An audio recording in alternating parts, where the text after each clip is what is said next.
doctorado en Francia. Le damos la bienvenida, queremos saber cómo estás. Gracias por estar con nosotros.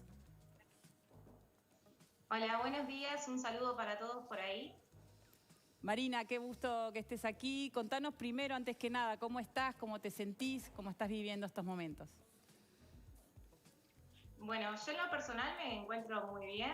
Estamos en una situación de confinamiento desde el 17 de marzo y la situación no se vive con mucho pánico como en otros lugares, pero sí con mucha incertidumbre.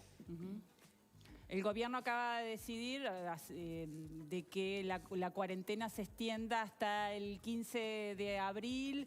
¿Cómo lo tomó toda la gente allá?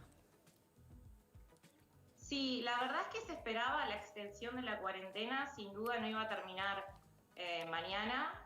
Incluso se espera que se va a extender de nuevo y que hasta mayo no vamos a salir de esta situación. También, además de la extensión de la cuarentena, se endurecieron un poco las multas que hay en caso de que uno salga por una razón que no es justificada, dentro de las razones justificadas que el gobierno plantea. Y bueno, también se planteó la posibilidad de que si no se respetan las medidas pueda haber más adelante un toque de queda. Marina, perdón, ¿cuáles son las excepciones que mencionas vos para salir de tu casa, las que sí permite el gobierno? Podés salir a hacer compras de primera necesidad, como ir al supermercado o ir a la farmacia. Podés salir a ejercitarte, podés salir a pasear el perro, en caso de que tengas niños, podés sacarlos un ratito a la calle, a ir a visitar al médico, claramente, y ayudar en caso de que tengas familiares mayores que no se puedan valer por sí mismos. Podés también tener la excepción de poder salir a visitarlos para ayudarlos. Pero, ¿se puede salir a ejercitar en Francia? Sí, podés salir a ejercitarte, sí, eso es una de las buenas que se permiten, que es como, es bastante sano, la verdad que es lo más sano. Pero tenés una limitación bastante importante de que no te podés alejar más de 1 kilómetro de tu casa, ni tampoco podés salir durante más de 1 hora al día. Entonces, si un día vas al supermercado, después no tenés tiempo de salir para ejercitarte. ¿Y cómo se corrobora que no estés a más de 1 kilómetro de tu casa? Te tenés que firmar vos mismo un permiso, una atestación, donde tenés que poner tus datos, tu nombre, tu fecha de nacimiento, dónde naciste, un montón de datos, y tenés entre ellos tu dirección, y además tenés que rellenarlo con la hora a la que saliste de tu casa. Entonces, si cuando eventualmente te para la policía y te pide ese documento, si ven que hace más de 1 hora que estás fuera, te multan, o si ven que te alejaste más de 1 kilómetro de tu casa, también te multan. Bueno, ahí vemos la responsabilidad, ¿no?, de cada uno en tomarse las cosas en serio. ¿Cómo ves a la ciudadanía? ¿La gente lo respeta? ¿La gente tiene miedo? ¿La gente es consciente de lo que está pasando o se toma a la ligera? Mira, en realidad, cuando se planteó la cuarentena inicialmente, teníamos estas mismas excepciones para salir a la calle, pero la atestación no era tan completa, no existía la limitación de 1 kilómetro ni la limitación de 1 hora, y lo que terminó pasando es que en los primeros 5 días hubieron 90.000 multas. Claro. Entonces, cuando se planteó la extensión del confinamiento, se plantearon multas más caras y además estas limitantes para que la gente respetara un poco más. De todas formas, la mayoría de la población respeta las medidas y están actuando de forma muy responsable y bueno, me parece que situación de miedo me parece que acá no hay un pánico, es más bien una incertidumbre de, bueno, ¿hasta cuándo estaremos así? ¿Cuándo podremos volver a la normalidad? Que es un poco una sensación de incertidumbre que se comparte con el resto del mundo, me imagino. Claro. Marina, vos sos licenciada justamente en matemática, en economía, estás metida en lo que es la educación. Y acá uno de los grandes temas es que, bueno, estamos empezando ya con este tema de los estudios online por parte de los colegios con los alumnos, los que pueden. ¿Cómo es ahí y cómo está afectando de repente en la educación de los chiquilines y de los alumnos? ¿Cómo han respondido y cuánto tiempo va a llevar? Si se habla de pérdida de año, ¿qué se habla en Francia con respecto a la educación? Pérdida de año no va a haber. Acá las clases se siguen por vía no presencial. mediante distintas plataformas de videoconferencia y nada, se va a seguir y se va a terminar el año.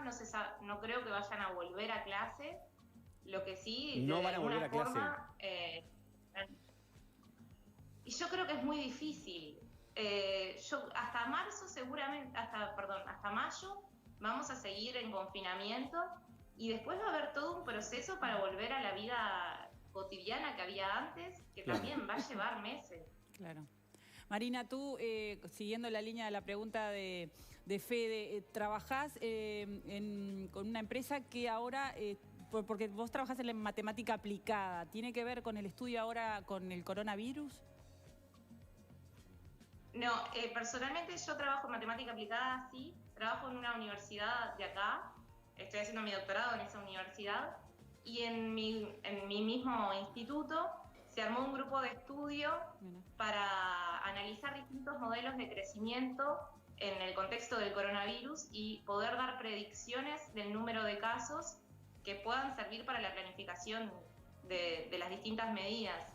En particular están desarrollando un modelo que lo testearon con datos de China, de Italia y de Francia, y para el caso de Italia predijo que se iba a estancar el número de casos nuevos por día hace 3 días, o sea que ese estancamiento que efectivamente se corroboró, y ese mismo modelo lo que predice es que en Francia el número de nuevos casos por día se va a estancar entre el 31 de marzo, o sea mañana, y el 2 de abril. Así que estaríamos cerca del pico y después se supone que la situación mejoraría. ¿Y se puede aplicar a Uruguay eso también? ¿Se podría llegar a tener una estimación de qué ocurriría aquí? Sí, se puede. Es un modelo que los parámetros se van ajustando de forma diaria según los datos observados. Así que es cuestión de tener varios datos para poder tener una buena estimación de los parámetros del modelo. Nosotros acá ya llevamos más de un mes, bastante más de un mes en esto, entonces hay varios datos como para poder ajustarlo. Y en particular ya llevamos 2 semanas de confinamiento como para empezar a ver los efectos. Marina, tú estás en contacto, tenés familia aquí en Uruguay, estás en contacto permanente con ellos. ¿Cómo ves, cómo tomaste las medidas que está aplicando nuestro gobierno, el Ministerio de Salud Pública con respecto a esta cuarentena, esta pandemia? Bien, sí, yo tengo toda mi familia, a excepción de mi hermano mayor, que vive en Europa también. Tengo toda mi familia en Uruguay, o sea que lo sigo con bastante preocupación. Y la verdad que las medidas que hasta el momento están aplicando a mí me parece que son correctas. Hoy en día me parece que la mayoría de la gente está acatando una cuarentena que por más de que no sea obligatoria, hay un buen nivel de acatamiento por parte de la gente. Y bueno, también es importante que no se entre en pánico, que el sistema médico no se sature por consultas que capaz que uno en otras circunstancias no consultaría, pero sabiendo que hay una pandemia, uno empieza a consultar con cualquier síntoma. Es importante también mantener un poco la tranquilidad y pensar en los demás. Divino, buenísimo consejo, Marina. Muchísimas gracias por este contacto y bueno, si Dios quiere, espero que te puedas reencontrar con toda la familia pronto. Gracias, un beso grande. Bueno, muchas gracias a ustedes. Bueno, le damos la bienvenida a Desayunos Informales a Andrea Roth.